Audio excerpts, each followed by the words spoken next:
Hey, Lesley, Todd here. Just going to take a quick look at your about page and give you some thoughts to maybe that can allow you to improve uh, your about page. So I have this little formula that I use. The about page framework is really kind of a non-jazzy uh, name for something, but it's like a formula, if you will. And so the first section is usually where the area where I talk about creating your desired outcome. So your headline would be something that articulates the desired outcome. And one of the things that what I noticed when I was looking through your page earlier is this right here could really be a good headline. Something similar to that. A newsletter glue simplifies existing tools and workflows so us newsletter people can get back to what matters most, writing newsletters or making magic. So you're kind of targeting a beginner market who are not developers with this. And funny, but even though you're doing that, you actually have picked up some people who are much more developer centric. But that would be a fantastic place to start for that desired outcome headline. So that would be a good thing to put in there. Even though I know what you're trying to do here with why we built this, and you're trying to say that. Um, I think you really work on the problem here a little bit, which I think is good. I think this is a really good paragraph. I would just like to see um, something like this be your beginning, as opposed to newsletter people are our people, and I understand what you're doing with that as well. And so you really address the problem here, and I don't think there's any problem with that. I think the desired outcome is that you smooth out that problem. You take these lines and make it more straight. You simplify existing tools and workflow, and so I think that's a good desired outcome, and that would be a good thing to add toward the top of the page, along with what you have. The next section that I talk about in the framework is having a tell your story section, and I know you've got more of a story than what you have here because I read it in the answers you gave me for the main WP article.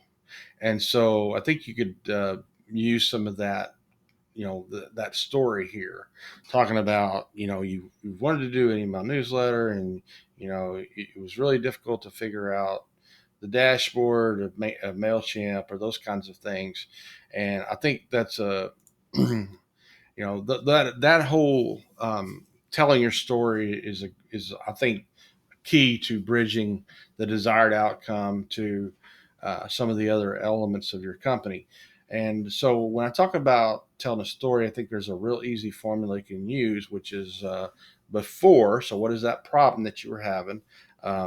During, which is how you tried to solve that problem, and then that you found or that you discovered or created this tool, and then after, what it's like after, how you just go in and write um, your newsletter, and you don't even have to worry about going to um, going to your favorite tool and doing that there. You just do it in WordPress, and it connects to your account, and it's really pretty seamless. I mean, I've used it for about 2 or 3 months now, and it really does streamline or simplify that workflow. That's a good way of putting it. And but the before, during, after would be helpful for creating a story, a framework for your story, a little bit. So that's something you might consider. Uh, I like your little bio section. You could definitely do more at that, but certainly you have a bio section, which I think is always important, because it's amazing to me how many WordPress products think that if you don't know, people don't want to know about them when they do. I mean, I'm not putting money into something if I don't know anything about the people who write the product. I don't know if they're going to be around next year, next week, or in 10 years. So, um, I think connecting to a name is very important. You give a little bit about yourself. Um, some of the things you could add to it, and that you kind of talk about the ultimate frisbee. You could put a picture of yourself playing ultimate frisbee with friends, that kind of thing. Ahmad just talks about being a riddle, and so I don't know what that means, but it's some hobby of his. This personalizes both of you, which is a good thing. People want to know a little bit about the people behind it. People, a lot of product people think that all people want to know is, does it work? And that's not the case, because I could get something that works today and it could stop working tomorrow, and but the people behind it don't care, and suddenly they're not responding to calls. I want to know first. I mean, I do want to know if it works, but I want to know if the people are credible. So those are things you can add.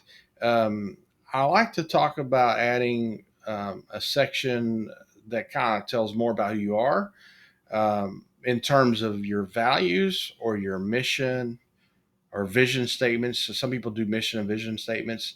I'm not crazy about those, but if you have them, that's a good place to put them on your about page. But I like the values. I love it when I see a company, big or small, or even a personal solopreneur, puts you know, these are our values. We really stand behind these three things, or whatever. I think that's a great thing to add to who you are, and that you're important, or that, this is what drives you. This is your why. um, I talked about in the DMs the credibility enhancers. I do believe in credibility enhancers.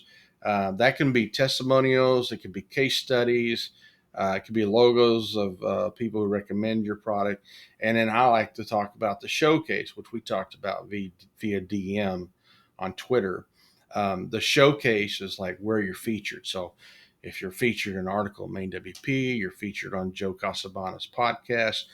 Don't list all of them. Put about two or three or four at most, and then have another page called the feature, or the showcase page, or whatever, where you do all that and you link to it to see more. But these are credibility enhancers. It gives you more credibility. People want to trust who they're buying, who they're spending money with. So that's important. I think a couple other things you could do.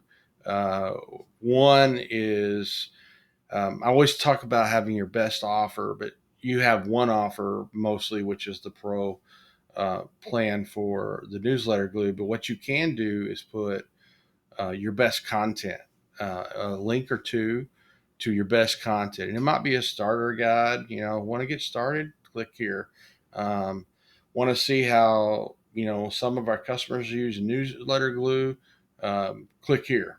I know you're probably early stage, and so some of this stuff hasn't happened yet, or it's in the process of happening. But those are the kinds of things I would be thinking about for the near future, because I think you've been around long enough that people are starting to notice what you do. They already use your product, like myself, and but give people an opportunity to say, "Hey, I use newsletter. This is how I use it." Um, then the last thing I would say is have an email list sign up. So get people on your email list. I don't know if you have one or not, but if you do, this would be a great place to put it as well. Um, so, you know, and you have the tool to do email newsletters, right?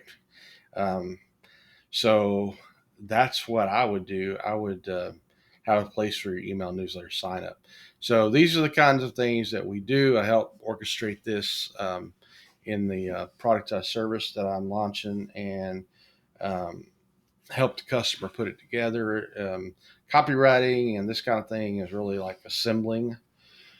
It's like building your own Lego structure. You're assembling and putting things together. So this is what we'll do if I when I start doing these about page um, uh, walkthroughs, or when we build these about pages. So, but these are the suggestions I have. And if you have any more questions, certainly feel free to ask me what I'm talking about, and happy to help with that. Thank you.